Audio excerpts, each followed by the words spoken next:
General retired Ejaz Awan साहब ने भी हमें ज्वाइन किया है। एजाज अवान साहब, किस तरह से देखते हैं आप इस बयान को कि बसौर ताकत काबुल में दाखिल नहीं होंगे तालिबान? क्या वो इस कदर पुरएतमाद हैं कि उन्हें अब यकीन हो गया है कि हमला करने की नौबत ही नहीं आएगी, इस्तकबाल होगा हमारा? लेकिन ये अफगानिस्तान काबुल में तालिबान दाखिल हो चुके हैं और अब जो इतलात अभी आ रही हैं कि उनके प्रेसिडेंशियल पैलेस के अंदर अब्दुल्ला मीडिएट कर रहे हैं हैंड ओवर ऑफ पावर का। तो अगर सदारती महल तक वो पहुंच गए हैं और गलियों और सड़कों में वो मौजूद हैं, तो ये कहना कि वो दाखिल नहीं होंगे, वो बात तो अब माजी बन गई है। दाखिल वो हो चुके हैं। हाँ, उन्होंने वहां पर जंगो जदल शुरू नहीं किया, लोगों को मारना शुरू नहीं किया, अमन कायम है। और अभी भी जो लेटेस्ट इत्तलात आ रही हैं कि वहाँ ग्रोसरी शॉप खुली हैं, वेजिटेबल शॉप खुली हैं, स्ट्रीट में तालिबान घूम फिर रहे हैं, अगरचे बैंक बंद हैं और एटीएम में कैश वगैरह नहीं है। इस तरह के हालात की रिपोर्ट आ रही है और जो अभी डिफरेंट चैनल्स भी इसको फ्लैश कर रहे हैं कि प्रेसिडेंशियल पैलेस में इंतकाले इक़्तिदार के मुज़ाकरात ऑलरेडी शुरू हो चुके हैं।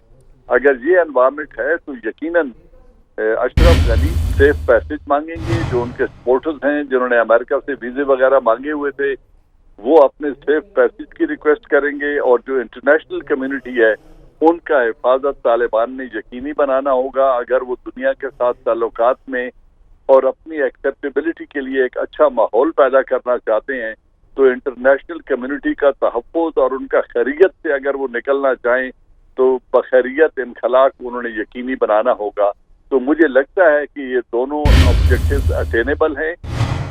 तालिबान इस बात से आगाह हैं और वो फैसिलिटेट करेंगे इन दोनों चीज़ों को। लेकिन आप हालात कहाँ जाते देखते हैं? जैसे कि आपने बताया कि तालिबान जोर से वो कब्जा तो नहीं करेंगे, लेकिन अब वो दाखिल हो चुके हैं। आपने बताया कि माजी हो चुका, तो अब जब वो दाखिल हो चुके हैं तब सूरत हाल आप कैसी देख रहे हैं और उसको कैसे कंट्रोल किया जा सकता है? देखिए, कंट्रोल करना किसी बैरूनी कुव्वत के पास में नहीं है। अब या अल्लाह ने कंट्रोल करना है या तालिबान ने। Let's be very fair and straight. हालात जो इस वक्त काबुल में हैं, तालिबान एक फोर्स की तरीके से दाखिल हो चुके हैं। उन्होंने पूरे अफगानिस्तान पर तकरीबन अपना तसल्लुत जमा लिया है। और अब अगर अशरफ गनी के साथ मुज़ाकरात हो रहे हैं इंतकाले इक़्तिदार के लिए, तो अब बाकी क्या मरहला रह गया? अब तो स्मूथ ट्रांजिशन को अगर वो यकीनी बना दें, इंतकामी कार्रवाई न करें जिसका वो वादा कर रहे हैं, और इंटरनेशनल कम्युनिटी को बाहिफाजत निकलने दें, तो एक ट्रांजिशन हो गई। अब नेक्स्ट देखना ये है कि लॉन्ग टर्म के लिए वो लोहे जिरगा बुलाते हैं जो अफगानिस्तान की रिवायत है, और ब्रॉड बेस्ड नेशनल गवर्नमेंट के क़याम में वो क्या मुआवनत करते हैं और बाकी फैक्शन उनके साथ किस तरीके से ताउन करके ये आगे चलते हैं। तो फिलहाल मेरे ख्याल में एक फेज, जो पहला फेज है, वो कंप्लीशन के बहुत नजदीक है, वो डोर स्टेप पे आ चुका है और अशरफ गनी के इनखला यकीनी बन चुका है। ये तो इसमें तो कोई दो राय नहीं। अच्छा एजाज अवान साहब, हमने देखा कि जो अंदाजे लगाए जा रहे थे वो सब गलत साबित हुए। उन अंदाजों से पहले ही तालिबान काबिज हो चुके। सवाल यहाँ ये पैदा होता है कि इस कदर बैरूनी इमदाद, ट्रेनिंग जो कि अफगान फौज को फराहम की गई, उसके बावजूद इतनी आसानी से हथियार डाल दिए गए, जिसके बाद जो मलेशिया थे और जो दीगर ताकतवर तंजीमें थी तालिबान के खिलाफ बरसरे पैकार थी, उनका भी हौसला पस्त हुआ। जी देखिए, इसमें इसकी वजूहात बड़ी तीन है। सबसे बड़ी बात यह है कि जो उनकी मिलिट्री लीडरशिप थी वो इनएक्सपीरियंस थी। वो 3 लाख फौज को कमांड करने की सलाहियत ही नहीं रखती। दूसरा, जिस कुव्वत के सहारे वो बैठे थे और जिनकी एयर पावर पर और सपोर्ट पर, फाइनेंशियल और मिलिट्री सपोर्ट पर उन्हें भरोसा था, वो कुव्वत उन्हें अबैंडन करके तालिबान के साथ मुज़ाकरात करके रातों रात निकल गई अमेरिका।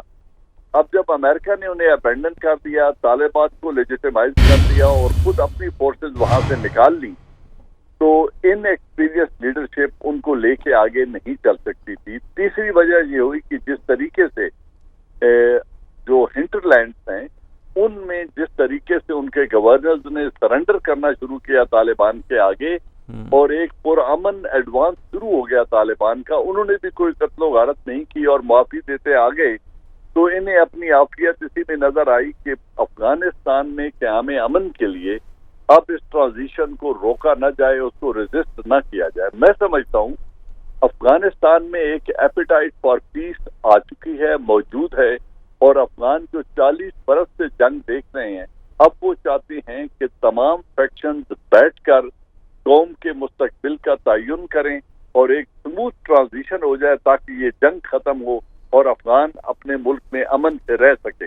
ये ख्वाहिश मुझे इस वक्त बड़ी नजर आ रही है और तालिबान भी इसी का इरादा कर रहे हैं कि उन्होंने कत्तो गारत नहीं की, उन्होंने चौकों में बंदे नहीं लटकाए, जिन गवर्नर्स ने सरेंडर किया उन्होंने बाइज्जत तरीके से उनको वहां रहने दिया, जिस फौज ने सरेंडर किया उनसे उन्होंने हथियार ले लिए लेकिन उनको माफ करके वापस भेज दिया। अच्छा एजाज जवान साहब, जैसे कि हालात इस वक्त कशीदा दिखाई दे रहे हैं, अगर हालात मजीद संगीन हो गए, तालिबान ने काबुल पर मुकम्मल अपना कब्जा जमा लिया, तो फिर आप क्या सोचते हैं दोस्त ममालिक पर क्या असरात होंगे, पाकिस्तान पर इसके क्या असरात मुरतब हो सकते हैं? पहली बात है, मुझे ऐसी कोई शदीद जंग काबुल में होती नजर नहीं आ रही। अब मुझे लगता है कि ट्रांजिशन स्मूथ होगी, लोअर जरगा का क्याम होगा, कल्चरल तरीके से इक़्तिदार की ट्रांसफर होगी और शायद हमें वो वायलेंस देखने में ना मिले और वो खदशात जिनका हम फोरसी कर रहे थे और अपने तौर पे हमारी हुकूमत तैयारी भी कर रही थी, शायद उस तरह रिफ्यूजीज का इन्फ्लक्स और उस तरह की कत्तो गारत अभी हमें देखने में नहीं आएगी। वी प्रे कि ऐसा ही हो। तो जब स्मूथ ट्रांजिशन हो जाएगी तो फिर तो वायलेंस और वो खतरात और उस तरह की जो हम देख रहे थे, फिर तो इट सीम्स ऑल गुड कि अफगानिस्तान की सरजमीन जो रीजनल कंट्रीज हैं उनकी इन सिक्योरिटीज के लिए इस्तेमाल नहीं होगी। यही रशिया चाहता है, ईरान चाहता है, पाकिस्तान की भी यही ख्वाहिश है, चाइना की भी यही ख्वाहिश है। तो अगर इस तरह की सरजमीन वायलेंस से पाक हो जाए और वो बेसिस न बने वायलेंट फोर्सेस के, तो ये तो it's a good news for the region. और यही रीजनल कंट्रीज अपने मुआवनत से फाइनेंशियल एंड एडमिनिस्ट्रेटिव से अफगानिस्तान की रिकंस्ट्रक्शन और बहाली अमन में अपना किरदार अदा करेंगी, तो उससे मुझे चीजें बेहतरी की तरफ जाती नजर आती हैं। सिर्फ अभी ये जो चंद घंटों का फासला रह गया है जिसमें एक ऐलान होना है कि किस तरीके से इंतकाल इक़्तिदार हुआ है, इसका इंतजार है। अच्छा एजाज जवान साहब, जिस तरह से आपने भी पॉइंट आउट किया कि बिल्कुल यकीनन ये एक खुशाइंद है कि खाना जंगी की सूरत हाल अफगानिस्तान में नहीं है, लेकिन जो अमरीकी सिफारत खाना है वहाँ की अगर हम बात करें तो मनासिर गालिबन वैसे ही हैं जैसे सोवियत यूनियन में साइगान शहर से वापसी के वक्त सुपर पावर के थे, हारने के बाद जब वहाँ से निकला आज भी यहाँ पर ऐसे ही कुछ मनासिर देखे जा रहे हैं। अपनी हार सुपर पावर क्यों तस्लीम नहीं करता? छोटे ममालिक पर क्यों इस हार का जो बोझ है, जो मलबा है, वो डालने पर तुला है? देखिए, पहली बात यह है कि एक सुपर पावर है, उसकी जो हजीमत होनी थी वो हो चुकी है। इसके सवाल अमेरिका में भी उठ रहे हैं, अंदर उनके क्रिटिक्स उनसे यही पूछ रहे हैं कि आप 20 बरस में $2 ट्रिलियन 4,000 के करीब डेड बॉडीज आप करके क्या आए हैं? उन्हीं लोगों से मुज़ाकरात करके आए हैं जिनको आप लड़ने के लिए गए थे। तो ये सुबकी तो उनके हिस्से में आ चुकी है।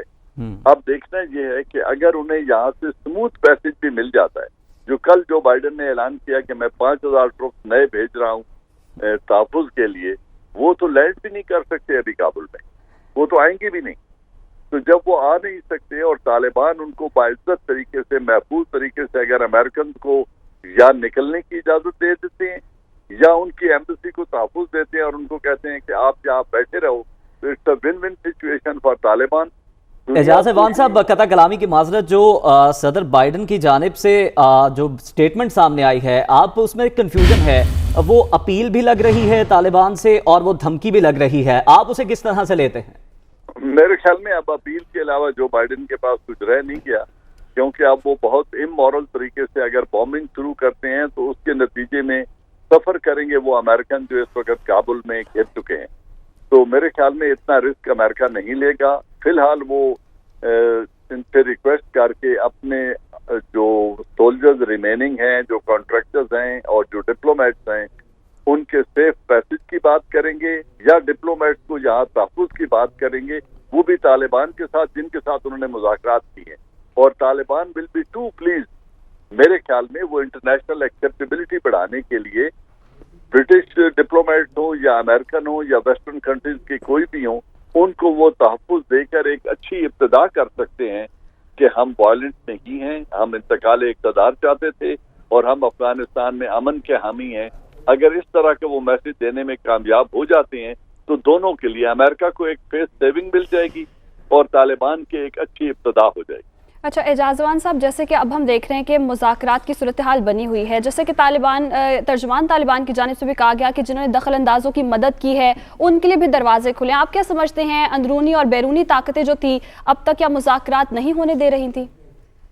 देखिए, बैरूनी ताकतें जो प्रो अमेरिका थी और हिंदुस्तान बिलखुसूस, वो तो नहीं चाहते थे कि तालिबान की एसेंडेंसी हो। वो तो जो अशरफ गनी गवर्नमेंट थी उसी को प्रोलॉन्ग करना चाहते थे और चाहते थे कि तालिबान उनको एक्सेप्ट कर लें।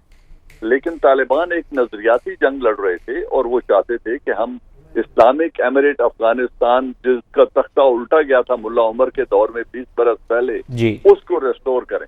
इस नजरियाती कश्मकश में तालिबान जीत गए हैं, अशरफ गनी गवर्नमेंट हार गई है और अब ये जो कंट्रीज हैं इनके पास सिवाय डिप्लोमेटिक रिलेशंस बनाने के इंटरिम गवर्नमेंट के साथ और कोई ऑप्शन रह नहीं जाएगी। इवेंचुअली जो भी अभी गवर्नमेंट बनेगी वो एक म्यूचुअल अंडरस्टैंडिंग से बनेगी, इंटरिम होगी और लोअर जिरगा के जरिए उसका क़याम होगा और दुनिया उसको तस्लीम करने पर मजबूर होगी। उनके पास और कोई रास्ता रह नहीं जाएगा। तो एजाज अमान साहब, बिल्कुल 20 साल के बाद उसी दोराहे पर खड़े हैं। आपने उस मुल्क में इतनी इन्वेस्टमेंट भी कर दी, सुपर पावर की जानिब से इतना इंफ्रास्ट्रक्चर भी डेवलप किया और आखिर में आपने जिनसे मुल्क लिया था उन्हीं के हवाले करने पर मजबूर। जी, यकीनन अमेरिका ने ऐसा ही किया है, लेकिन उसमें जो एक वो गलत काम करके गए हैं, वो 2 लाख से ज्यादा अफगानों की शहादत है जिनको वो कत्ल करके गए हैं, शहीद करके गए हैं, जिसमें मासूम बच्चे और वो शामिल हैं, जो जख्म बहुत अरसा रिश्ता रहेगा और वो अमेरिका की और इंडिया की एक्सेप्टेबिलिटी अफगानिस्तान में बनने में बहुत देर लगेगी। अब रीजनल कुव्वतें बशमूल चाइना, शायद उनके लिए ज्यादा एक्सेप्टेबिलिटी होगी अफगानिस्तान।